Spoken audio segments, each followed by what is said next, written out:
हाँ जी सर, अब हम लोग बात करेंगे स्पेशल केस, जो केस हमारे पास 2 है, रोज ऑफ जीरोज का। ठीक है, इसमें यह है कि देखिए, अगर आपके पास किसी रो के सारे एलिमेंट्स ही जीरो हो जाए, उसको कहते हैं अपन तो रोज ऑफ दी जीरो, राइट।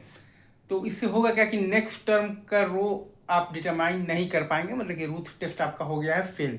अब इसका उपाय ये है कि आप ऑक्सिलरी इक्वेशन लिखिए, फिर उसको आप डिफ्रेंशिएट आप कीजिए और रोज ऑफ जीरो को रिप्लेस कर दीजिए आप बेसिकली जो D S by D S के कोफिशियंट से। और दो केसेस मैंने आपको दिखा दिया है कि 4D और 2E से कैसे रिप्लेस करना है, और वैसे ही आपको 2D और 0 से कैसे रिप्लेस करना है, दैट्स इट।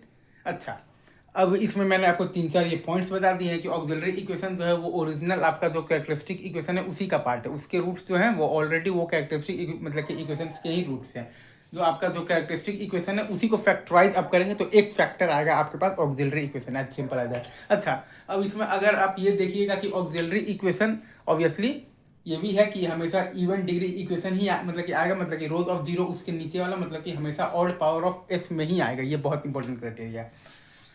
और चूंकि ऑक्सिलरी इक्वेशन एक इवन डिग्री इक्वेशन है, ठीक है, और वो भी आपके पास कैसा है आप देख ही रहे हैं, जैसे कि DS4 प्लस ES² और प्लस एफ जैसा है, या फिर आपके पास DS² और प्लस ई जैसा है, मतलब कि आप चाहें तो आप यहाँ पर बेसिकली S² को T मान सकते हैं।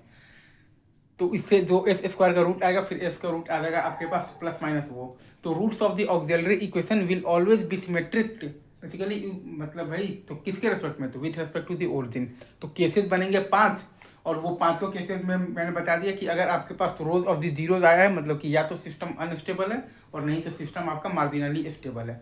हाँ, वहाँ पर जो ऑक्सिलरी इक्वेशन के रूट्स से आप देखिएगा तो S बराबर आपके पास प्लस माइनस जे ओमेगा आता है, ओमेगा फ्रीक्वेंसी होता है, इजी पॉइंट। अच्छा, अब आइए आप यहाँ पर मेन पॉइंट्स पर। तो मार्जिनली स्टेबल होने का मतलब है कि रोज ऑफ जीरो होगा ही होगा, लेकिन अगर रोज ऑफ जीरो है तो जरूरी नहीं है कि सिस्टम आपका मार्जिनली स्टेबल ही हो सकता है कि सिस्टम आपका अनस्टेबल भी हो जाए। अच्छा, RH ये क्राइटेरिया बताता है कि number of poles in the right hand आपके पास बेसिकली प्लेन कितना है, और order of the characteristic equation बताएगा कि नंबर ऑफ पोल्स कितना है। ऑक्सिलरी जो इक्वेशन है वो बताएगा कि number of poles on the imaginary axis कितना है। तो इससे आप निकाल सकते हैं number of poles on the left hand plane भी निकाल सकते हैं, ठीक है। अच्छा, अब इसमें 1-2 पॉइंट और ये भी है कि आपके पास RH जो क्राइटेरिया बताता है कि number of poles in the right hand plane आपके पास बेसिकली तो कितना है, मतलब कि सिस्टम अनस्टेबल है या नहीं है, ठीक है। ठीक है सर। और ऑक्सिलरी इक्वेशन बताता है कि सिस्टम आपका मार्जिनली स्टेबल है या फिर आपके पास बेसिकली अनस्टेबल है, और दोनों ही से आप सॉल्व जब करेंगे तो आंसर आपका क्या आएगा, सेम ही आएगा। ये दोनों से ही अगर आप सॉल्व करेंगे, ठीक है सर, तो आंसर आपका क्या आएगा, बताइए बताइए बताइए। आंसर आपका दोनों से ही सॉल्व करने पर सेम आंसर ही आएगा। मेरा यहाँ पर कहने का तात्पर्य यहाँ पर ये है, एक बार मैं लिख कर बता देता हूँ आपको।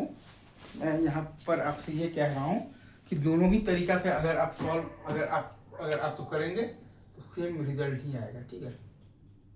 सेम आपके पास बेसिकली तो रिजल्ट ही आएगा, चाहे आप ये यूज करें या आप ये यूज करें, दोनों से अगर आप निकालेंगे तो सेम आपका रिजल्ट ही आएगा, ठीक है। चलिए सर आगे बढ़ते हैं।